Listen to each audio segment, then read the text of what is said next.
आप सभी का हमारे YouTube चैनल सादे गुरुकुल में बहुत बहुत स्वागत है। पिछली क्लास में हमने क्या डिस्कस किया था? पिछली क्लास में डिस्कस किया था सभी प्रणालियों के बारे में, FPS प्रणाली, CGS प्रणाली और MKS प्रणाली। एक बार फिर से उनके बारे में देख लेते हैं। FPS प्रणाली क्या थी? FPS प्रणाली हमारी सबसे पहले आई थी। इसको किसने दिया था? ब्रिटिश वालों ने दिया था। FPS को ब्रिटिश वालों ने दिया था। इसमें क्या था? लंबाई को फुट में नापते थे, द्रव्यमान को पाउंड में नापते थे और समय को सेकंड में नापते थे। उसके बाद दूसरी प्रणाली आती है। दूसरी प्रणाली हमारी आती है CGS प्रणाली। CGS प्रणाली हमारी फ्रांस वालों ने दिया था। फ्रांस वालों ने, इसमें क्या होता है? इसमें लंबाई को सेंटीमीटर में नापते हैं। लंबाई को सेंटीमीटर में नापते हैं तथा वजन को ग्राम में नापते हैं और समय को सेकंड में नापते हैं। उसके बाद तीसरी प्रणाली आती है जिसकी बहुत ज़्यादा ज़रूरत पड़ी, उसको व्यापारियों ने बनाया था। वो थी हमारी MKS प्रणाली। ये व्यापारिक प्रणाली है।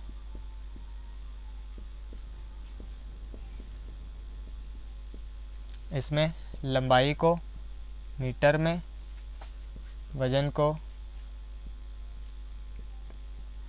किलोग्राम में तथा समय को सेकंड में नापते थे। अभी इन तीनों का हमने एक दूसरा भी नाम बताया था। फ्रांस की जो प्रणाली थी इसका दूसरा नाम है मीट्रिक प्रणाली और यह जो MKS प्रणाली है इसका दूसरा नाम है मीट्रिक प्रणाली। इन तीनों के बारे में हम पिछली क्लास में डिस्कशन कर चुके हैं। आज की क्लास में हम डिस्कशन करेंगे कि जो इन तीनों को मिलाने के बाद MKS प्रणाली बनी थी, जो मेन प्रणाली है, इसके ये तीन जो हैं इसमें ये तो मेन नहीं हैं और एक अंतर्राष्ट्रीय प्रणाली बनाई गई जो भी फ्रांस में 1971 में बनाई गई अधिवेशन के दौरान। तो उसमें 7 मूल मात्रकों को रखा गया है। इसमें ये तीन जो हैं, ये तीन तो मेन हैं, उसमें 4 और ऐड किए गए। मतलब MKS प्रणाली जो थी इसी को अपडेट किया गया और इसमें 7 मात्रकों को जोड़ दिया गया। उन सभी के बारे में आज हम डिस्कस करेंगे।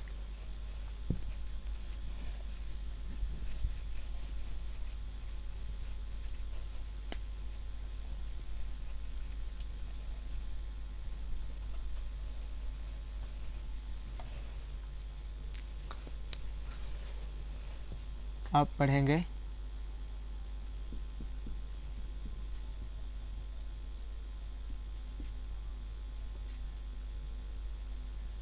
इंटरनेशनल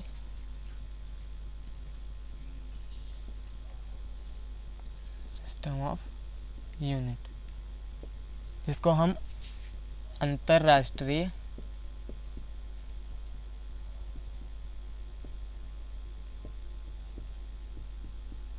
प्रणाली भी कहते हैं, जिसे हम शॉर्ट में SI प्रणाली कहते हैं। यह MKS प्रणाली का ही विस्तृत वर्जन है। इसमें क्या होता है? मतलब तीन जो मात्रक थे MKS प्रणाली में वो सभी तो रहते हैं इसमें, लेकिन इसमें 4 और मात्रकों को ऐड कर दिया गया है, जिनका मात्रक क्या है, क्या है, उनकी विमा क्या होती है, इन सभी के बारे में हम बिल्कुल डिटेल से पढ़ेंगे अभी। सबसे पहले है लंबाई। ये तो पिछली क्लास में ही हम पढ़ चुके हैं। उसके बाद है द्रव्यमान। उसके बाद है समय। उसके बाद है तापमान। फिर ज्योति तीव्रता तथा उसके बाद है धारा और उसके बाद है पदार्थ की मात्रा। अभी ये 7 हो गए। अब इसमें लंबाई का मात्रक क्या होता है? मीटर। इसको M से प्रदर्शित करते हैं। द्रव्यमान का मात्रक क्या होता है? किलोग्राम।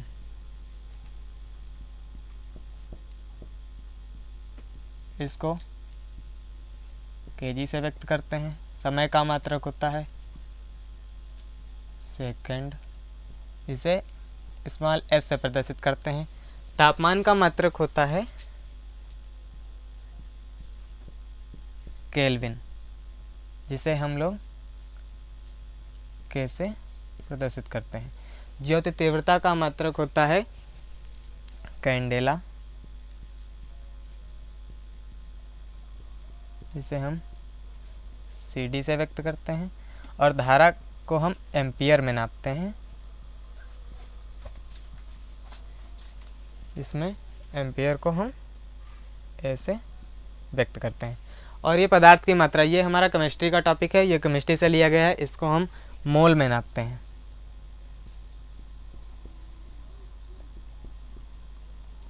और मोल से ही व्यक्त करते हैं इसको।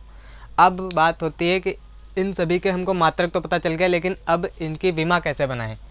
जब किसी भी कैपिटल लेटर को स्क्वायर ब्रैकेट के अंदर लिख दिया जाता है तो वो विमा कहलाती है। जैसे अब यहाँ पे लंबाई है, लंबाई का मात्रक हमको पता है मीटर होता है।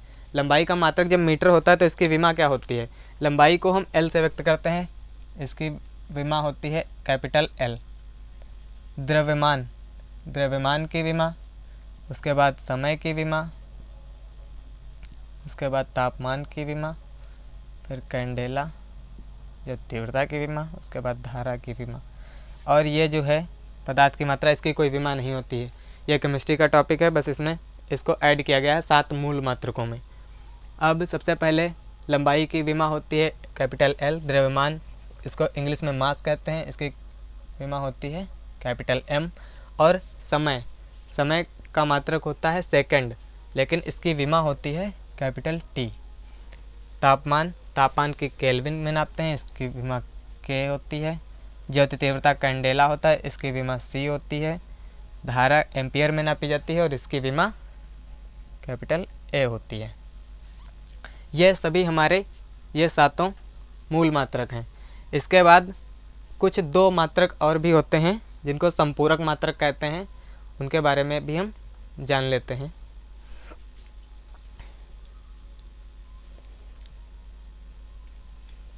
इधर किनारे देख लेते हैं।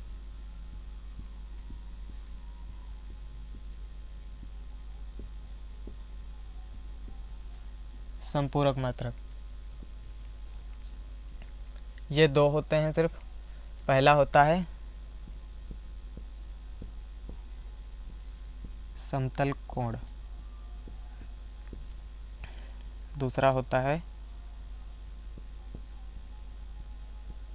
ठोस कोण। समतल कोण और ठोस कोण, समतल कोण को हम रेडियन में नापते हैं और ठोस कोण को हम स्टेरेडियन में नापते हैं। ये 2 हमारे संपूरक मात्रक होते हैं। अभी फिर से एक बार देख लेते हैं। लंबाई का मात्रक होता है मीटर, मीटर को हम M से व्यक्त करते हैं, इसकी विमा कैपिटल L होती है। द्रव्यमान का मात्रक होता है किलोग्राम, इसे हम केजी से व्यक्त करते हैं, इसकी विमा कैपिटल M होती है। समय का मात्रक होता है सेकंड, इसको हम स्मॉल s से प्रदर्शित करते हैं, इसकी विमा कैपिटल T होती है।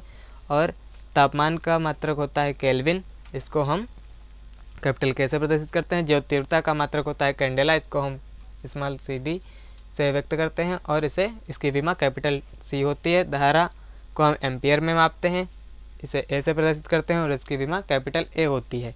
पदार्थ की मात्रा, इसको हम मोल में नापते हैं और इसकी विमा नहीं होती, इसको मोल से ही प्रदर्शित करते हैं। और उसके बाद हमारे 2 संपूरक मात्रक होते हैं। ये हमारे मूल मात्रक हैं 7, ये हमारे 2 संपूरक मात्रक है। संपूरक मात्रक में समतल कोण को रेडियन में नापते हैं और ठोस कोण को स्टेरेडियन में नापते हैं। इसके बाद अभी हम देखते हैं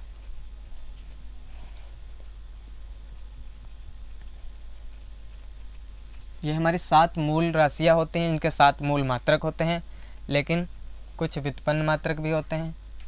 व्युत्पन्न मात्रक किसे कहते हैं? जो मूल राशियों, मूल मात्रकों से मिलने पर बनते हैं। 2 या 2 से अधिक मूल मात्रकों के मिलने से जो बनते हैं उन्हें हम व्युत्पन्न मात्रक कहते हैं। अब कोई भी जैसे दिए गया है सूत्र, तो उसकी विमा कैसे निकालते हैं तो वो हम व्युत्पन्न मात्रक में सीखेंगे।